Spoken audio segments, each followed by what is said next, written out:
Welcome to Conversations with Marsha. This is sponsored by our organization, The Great Connections, which is an educational organization for high school and college students to help them get the knowledge and the skills they need to live a life of achievement and adventure. We sponsor week-long, weekend, and a gap year program, and now we're doing online discussions of great books in the evenings, and we're going to be offering an online course to help you with your gap year. Today, I'd like to welcome our guest, Dick Bishirjian, who is a storied educator, a businessman, and worked in the Reagan administration. And he is supremely knowledgeable about what's happening in education, especially higher education. He founded one of the first online universities in 2000, is it, Dick? 2000. 2000, Yorktown University. And he's very knowledgeable about the best online practices. So welcome, Dick. I'd like to ask you, given the current environment and the fact that so many schools are going to online education, what do you foresee for that, and what do you think the best practices are?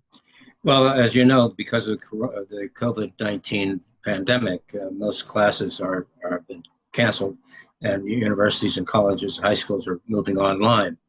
The problem is that it isn't easy to do a course online that works. In fact, we discovered that in a 10-week course that we first started, our students took 50 weeks to complete the course. And the reason was we didn't know what we were doing. There are ways to do it right. And unfortunately, most of these new online courses that all the colleges are setting up are going to have the same effect as we had. Badly designed internet courses have an effective rate of 2%, 2 to 3% dropouts. So 2 to 3% of the people. 98% dropouts. Right, 98% dropout. In order to continue to receive federal loans, you have to have 30% effective rate. So I think we're going to have to see the rules change. So that's the first thing. The second thing is I don't think that internet education is suitable for people between, say, ages 7 and 12 or 13. You really have to have a better environment for yourself, which you would have as a high school student. So the high school is where we can have online education once it's done properly. How quickly we can do that, I don't know. This is an economy that could collapse because of COVID-19, and along with it, higher education, public education, grade school education, secondary education, everything we rely on. Could be a real mess. It is. So what are some of the best practices they should be instituting? Well, the first thing is, if you look at Arizona State University, which is one of the most advanced, their courses are 7.5 weeks long. It's a college course, 7.5 weeks long. The classroom course is usually 14 weeks, where you meet three times a week for 14 weeks. So you cannot replicate that practice online, or you'll lose your students. First thing, so you have to collab. Right.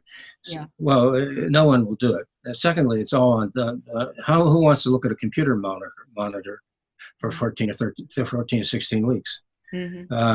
Everything is different. You cannot require students to buy textbooks because textbooks are too expensive.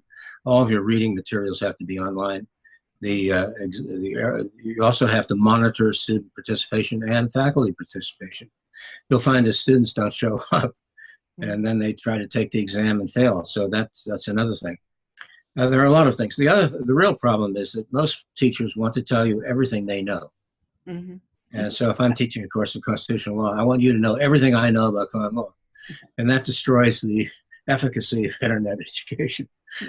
So you have to cut it down to what is basic for the 7.5 weeks. And I really do think Arizona State is excellent. The other thing is there are free or there are low-cost courses at Coursera and Udacity, where you can learn a lot of things you can't get in college or that are not taught well. So there are better ways of getting an education than earning a diploma. That's the other thing. You were saying that you have ideas about ways in which college students can look into other options to avoid debt. Can you tell us more about your ideas? Well, I think that you shouldn't spend more. You shouldn't go into debt more than $5,000 per year, per Mm-hmm. course, per year. So there are only one or two. There are only a couple of institutions where you can get an education. I know one that charges the tuition is $7,600 a year. Mm. So you really want to look at the tuition cost. You do that by going to the website and typing in tuition cost, and you'll find that many of the colleges won't tell you. Those are the ones you don't want to have anything to do with. You want the ones that tell you exactly what the tuition and fees are, because not only is tuition high, usually they also charge fees Mm-hmm. that are rather expensive, particularly if they have football teams. So And you money. might have living expenses too. Well, if you live at home and you're doing it online, you can save that.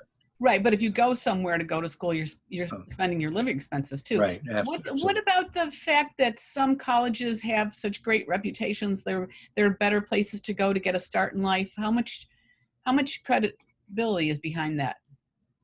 Well, there are two different kinds of colleges. There are those that offer an education, and then there are those that offer a diploma.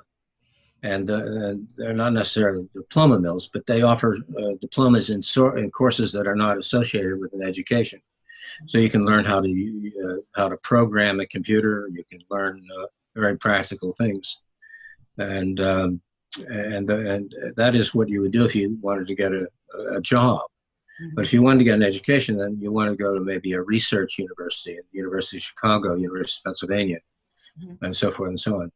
Those are all very expensive institutions, Mm-hmm. but they're very worth it if you can get in. So what do you mean by get a real education?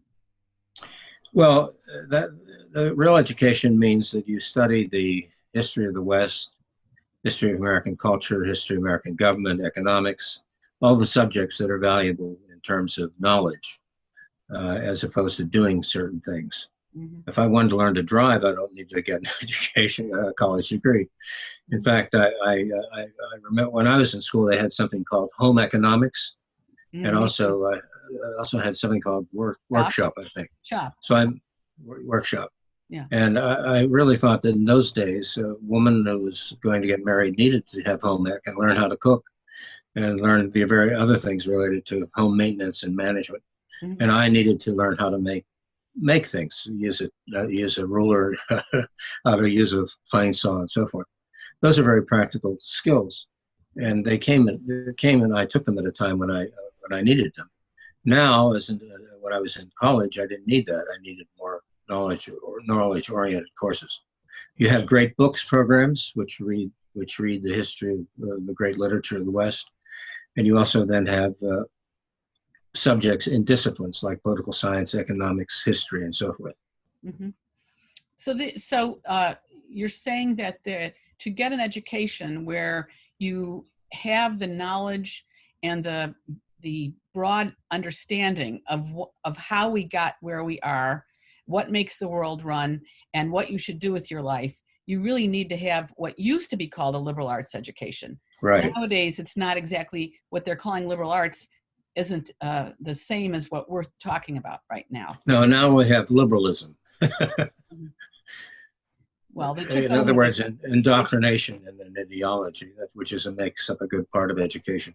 And they've left out almost all of the what are considered the classics or the great books because they're the ideas of the dead white males. So they got excluded from the curricula. Right. And but you also said that you thought that there were other options that people could do in order to. Well, Americans are very interesting people. We're very practical. We want to learn in order to be employed. And there are a lot of enterprises out there that can teach you that. For example, in Florida, the second largest university is called Kaiser University. It offers mostly practical vocational courses, Kaiser, Keiser. It's very worthwhile to look at. But the tuition is not anything less than what you would charge if you went to, say, Florida State, something like that. Mm-hmm. So money, I really feel that I would say if I were going to go into debt to get a degree or get a diploma, I would not want to go into debt more than $5,000 a year, which means then I have to get a scholarship, a Pell Grant, athletic scholarship or something. because at the end of the day, you don't want to be hindered by a mountain of debt. I read a story about a woman who had earned a degree in women's studies. She incurred indebtedness of $150,000. Now, what are you going to do with a women's study degree to pay back that debt? Yeah. Well, I read about there's 10 people. Well, this was some years ago. 10 people who owe $1 million in debt, school debt. They're a dentist, and I don't remember who the other people were. Yeah, medical school is quite expensive. I mean, how can you ever pay that back? It seems almost impossible, you know. Or even if you have $150,000 in debt, how do you? And you're 30 years old by the time you get done. How do you ever buy a house? Right. Yeah. Absolutely. But of course, they're not teaching personal finance in school, so people aren't. Well, not only that, I like to say that universities are takers, not givers. They take from you. They're living quite well, by the way. The salary for a secure tenured professor, associate professor, full professor, could be something like $130,000 a year. For that, he teaches two or three courses a semester for 2 semesters, and then he gets the summer off. Well, and also there's tremendous numbers of administrators now to fill all the departments that the regulations require. Right, that's true. There are a lot of those too. In fact, our whole world is full of, I like to say, you don't want to work for a company that has an HR department. It's getting harder. Besides, if you're opinionated, you're going to be sued. You'll be called a racist or a misogynist or whatever. Yes. It's very difficult. It is. It's very difficult. It's very scary these days. The way that those ideas, the ideas where you're not allowed to have your own opinion because it's the wrong opinion according to them, can end up getting you fired. I mean, that's absolutely really scary. So it's shutting everybody up. It's kind of like a private KGB, you know. I have a friend who has actually, she is the sister of my sister-in-law, who has 2 or 3 sons in the university in California. And they say, well, I can't very well invite this woman out to lunch. I mean, if you're working in a workplace and you invite a woman out to lunch, this immediately causes people to suspect your intentions. Or, for example, now that we can't go to lunch anyway, there are no restaurants to go to, we want to invite them home for dinner or something like that. How are we going to do that? That's even worse. Forget it. Yeah. So we're living isolated lives. Right. I wanted to bring up something you mentioned to me when we were talking before we started the discussion right now, and that was you think that there are very important issues around knowledge, the ideas of knowledge and truth, and you wanted to tell me a little bit about what happened in the 13th century that was very important. Well, remember the fall of Rome occurred in 410 AD, so there was basically 500 years where there was really disorder, and it was a terrible time in which to live. Around the 11th century, the West began to take shape. There was something that was called First Europe, and there was a lot of interesting writing that went on. But by the time of the 13th century, the university systems were developing, and so they began to try to educate civilization, as it were. And what they discovered was that if you went as far back as classical Greece and studied Plato and Aristotle, you discovered the truth. So truth was not an opinion, but rather it was a discoverable fact. And that whole tradition began in the 13th century with St. Thomas and went on from others too. It was rejected in the Enlightenment. And so we're basically enlightened now. We've forgotten all about that. However, in Germany, prior to World War I, actually about World War I, but certainly before World War II, the whole classical structure of education was rediscovered by Germans.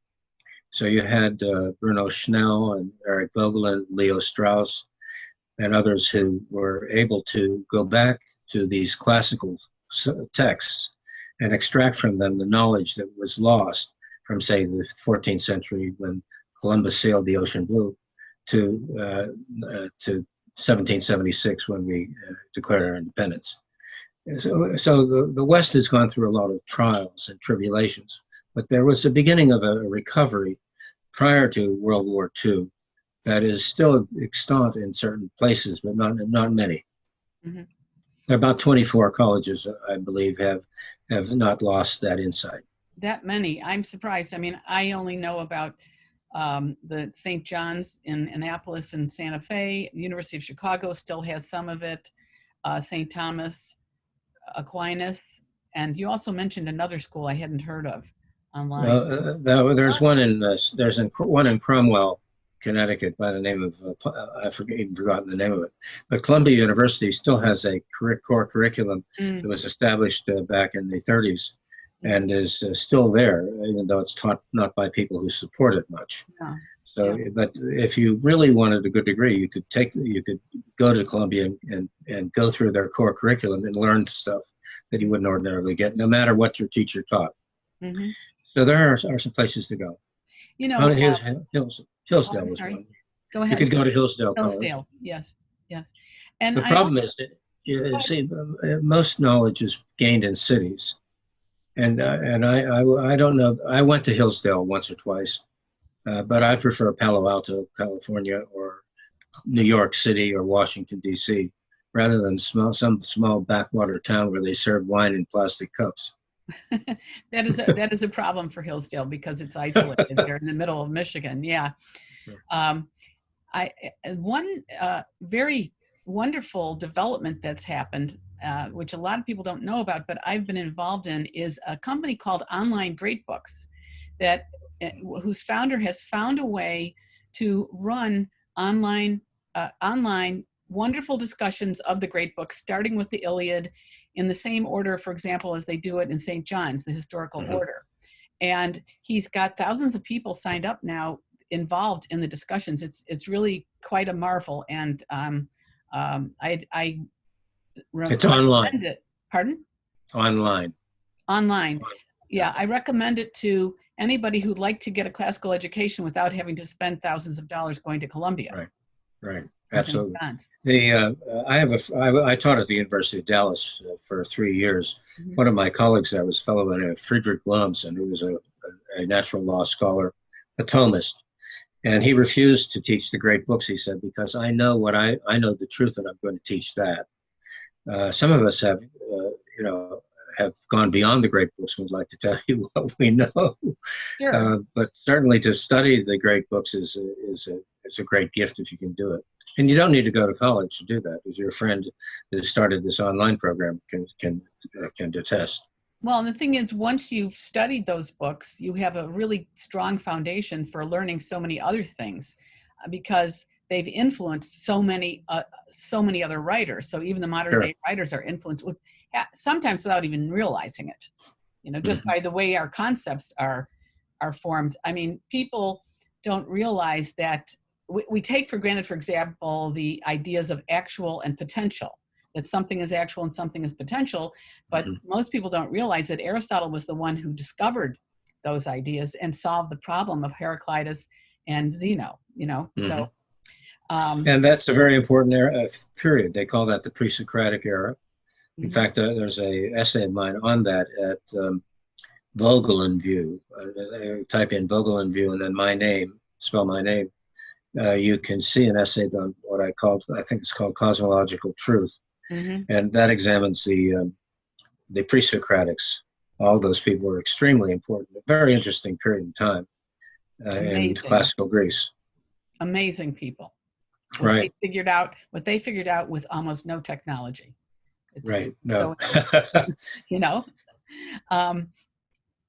You were saying that you had an idea about how to get a valuable education. And I'm sorry, we already talked about this, whether you should do liberal arts or a vocational education. I mean, some of the places that give you the best education today, in my opinion, are basically, you could call them trade schools, or my engineer friends call them trade schools, like MIT, because you're learning a lot of very useful information. And unfortunately, in the other universities that should be teaching liberal arts, they're teaching a lot of very partisan and ideological points of view, and not really what the students need to prepare themselves for their life, But Where can we learn more about your projects? Well, my project was to conduct webcasts Mhm. of various topics, and we did three webcasts on the topic loss of country, because I feel that we're losing our country, Mhm. and there are in history countries that have been lost. I gave a lecture on 17th century China, which was invaded by the Mongols, and what the scholars in those days did to survive. It's very interesting, because what they did to survive was much like what American conservatives have to do to survive in academia today if they can get jobs, which they Ah, can't. mhm. So there's something to be said for that. Remind me, you're more to the point. Oh, just any of your projects that you'd like Oh to tell yes, us about. well, so now I can't do webcasts because they were produced with a cameraman and lights and some people in the rooms, and it's just too dangerous. So now I've begun a company called American Academy Online, Mhm. which takes all the knowledge that I developed over 20 years in teaching in an internet university to help colleges put their courses online. So we have a course delivery system which we offer them, and also training of scholars. It takes 3 weeks basically to walk a classroom instructor through learning how to teach what he knows in one course, Mhm. and then he can put that online, and we'll help him do it. So that we're charging them about $2,000 for each lesson. Mhm. I will put that information in the program notes after when Sure. we get this. American Academy Online Yes. Okay. .biz. That is okay. Um, were there any other topics you'd like to enlighten us about? Well, there's nothing. There's making money and doing things for profit does not mean that you are greedy. It means that you're simply being paid for what you do. Mhm. And colleges today take donations that are tax exempt from people, and they pay people to do work. I simply charge them money to take my courses or to learn how to. You're talking about the issue of for-profit. The Right. the way that it's looked upon, so for-profit education is looked upon badly. It seems to me that that's all pushed by the leftist ideas that capitalist or market activities are too greedy or too partisan to give to deliver the kind of education that they should. But it's nonsense, because the nonprofit universities are running almost the same, except they get the opportunity to get donations tax-free. Well, the problem is Irving Kristol wrote in The Public Interest in 1978 about the new class. And he described the new class as having special skills that required knowledge about city planning or public health and so forth. The problem is that people who learn those skills then want you to keep your mouth shut and listen to them. Mhm. And the new class is dominant in higher education today, and they are there to tell us what to do and keep our mouths shut. Mhm. It's not what I considered education. I was a radical in college. I was a conservative radical. I fought my liberal professors tooth and nail, and I was fortunate only later in graduate school to encounter professors who were normal. So, um, okay. Anything else you'd like to bring up about? Well, in other words, let's talk about today. Mhm. Let's say that you were going to go to college, and now you you find that your college is no longer teaching courses in classrooms. They're offering courses online, but they're asking you to pay the full tuition that they charged previously. Mhm. I would suggest that you consider not going to college this next year, or at least until they overcome the coronavirus, Mhm. and that you take courses in subjects that you like. For example, I like to bet on thoroughbred races, and there are courses you can take called Mhm. handicapping of thoroughbreds. Mhm. And so I would take one of those. And Udacity has courses in computer programming. They only charge, I think, $599 a course. Mhm. So you could learn how to program a computer which you wouldn't ordinarily do at a liberal arts institution. And so I would go online and look for some of these things. Even Arizona State. By the way, Arizona State has decided not to offer courses in classrooms, but to exist solely online. And they have been developing these online courses for a very long time. So I take a look at the programs at Arizona State, and perhaps enroll there. You can get credit for it too.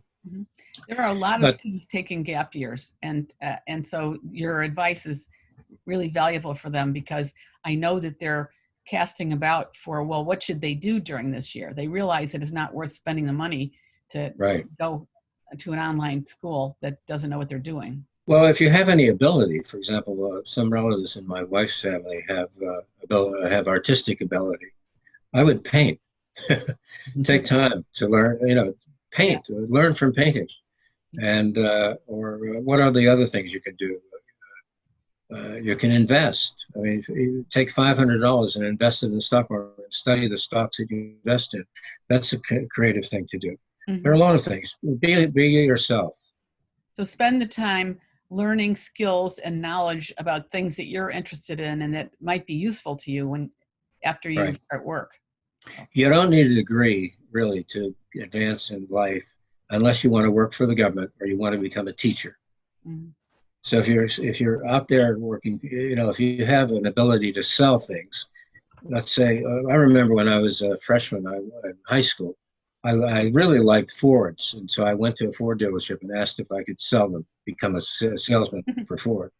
So if I were good at sales, I would perhaps use this year off, so to speak, find a job where I'm marketing myself or my ability, the way people would do that to make money. There are a lot of jobs out there. Just get a suit and tie and find a job. I think that would be good too. Well, I know one of the things I've been advising students is to work on projects. If they're interested in film, or if they're interested in engineering, or whatever their interest, come up with a project that they can do, and they can put that in their portfolio. And a lot of employers, if you have a really great project that you've done, they're happy to hire you without a degree, because they see that you're able to do the work. And I think that's going to be happening more and more, because the college degree doesn't really assure employers anymore that you know anything. Absolutely.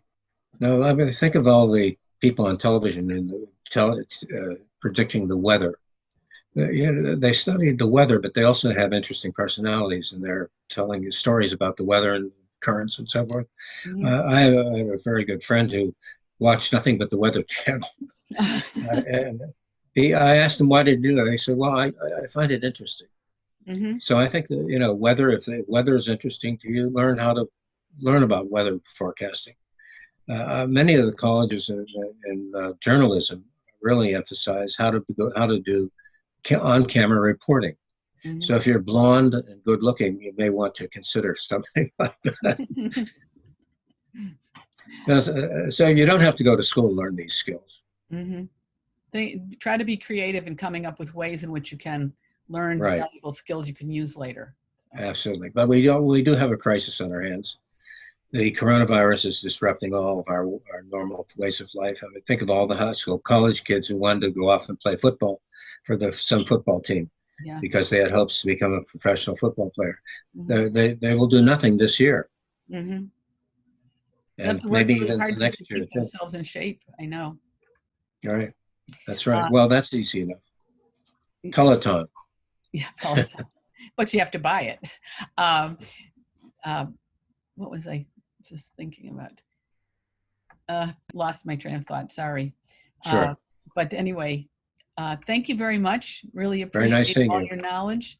And I hope to talk to you some more. I'll put some more information about your projects in the notes. And right. And I will send you the link to the Loss of Country series of presentations.